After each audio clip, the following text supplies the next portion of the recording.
রাজধানীর মিরপুরের শিয়ালবাড়িতে পোশাক কারখানা ও রাসায়নিকের গুদামে আগুনের ঘটনায় নিহতের সংখ্যা বেড়ে 16 জন হয়েছে। এ ঘটনায় হতাহতের সংখ্যা আরও বাড়তে পারে বলে আশঙ্কা করা হচ্ছে। মঙ্গলবার 14 অক্টোবর ফায়ার সার্ভিসের পরিচালক তাজুল ইসলাম নিহতের বিষয়টি জানিয়েছেন। এর আগে বেলা 11টার দিকে মিরপুরের Rupnagar Shialbari Cosmic Pharma Chemical godown ও সর্দার গার্মেন্টস নামে দুটি প্রতিষ্ঠানে আগুন লাগে। বেলা 11টা 40 সংবাদ পেয়ে প্রথমে ফায়ার সার্ভিসের 5টি ইউনিট ঘটনাস্থলে পৌঁছায়। পরে আরও কয়েকটি ইউনিট যোগ দেয় আগুন নেভানোর কাজে। এর মধ্যে কারখানা থেকে 9 জনের লাশ উদ্ধার করা হয়েছে বলে বিকেল 4:15টার দিকে ফায়ার সার্ভিসের মিডিয়া সেলের কর্মকর্তা তালহা বিন জসিম জানান।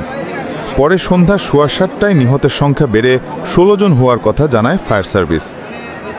বিকেলে ঘটনাস্থলে ফায়ার সার্ভিসের পরিচালক ডাক্তার তাজুল ইসলাম চৌধুরী সাংবাদিকদের বলেন, তল্লাশি অভিযান এখনও চলমান। পাশের যে কেমিক্যাল গোডাউন রয়েছে সেখানে এখনও আগুন জ্বলছে। এটা খুবই ঝুঁকিপূর্ণ, ওখানে কাউকে যেতে দিচ্ছি না। আমরা সর্বোচ্চ প্রযুক্তি দিয়ে ড্রোন দিয়ে এসব কার্যক্রম করছি। ফায়ার সার্ভিস কর্মকর্তা তালহা বিন জসিম বলেন, রাসায়নিকের গুদামে bleaching powder, plastic, hydrogen peroxide ছিল। প্রাথমিকভাবে জানা গেছে। ফায়ার সার্ভিস সদর দপ্তরের কন্ট্রোল রুমের ডিউটি অফিসার রোজিনা খানম গণমাধ্যমকে বলেন, এখনও আগুন নিয়ন্ত্রণে কাজ চলছে। প্রাথমিকভাবে আগুন লাগার কারণ ও ক্ষয়ক্ষতির সম্পর্কে জানা যায়নি। ঘটনাস্থলে আমাদের ঊর্ধ্বতন কর্মকর্তারা রয়েছেন।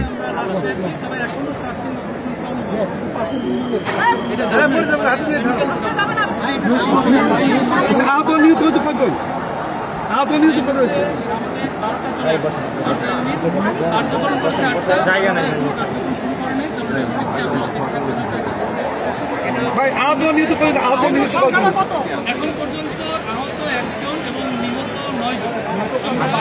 এটা প্রাথমিক একটা রিপোর্ট, এটা আমরা ডিটেইলস জানাবো যখন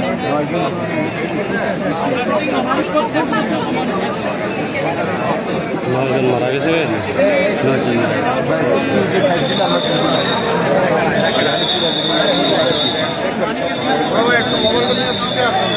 হ্যালো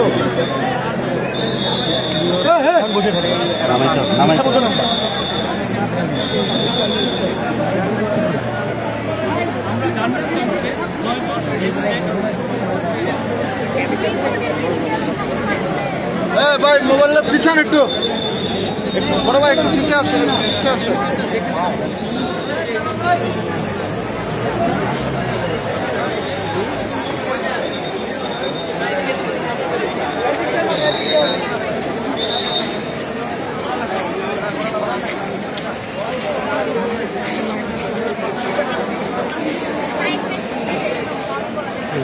बराबर এই রোডের এই বিল্ডিং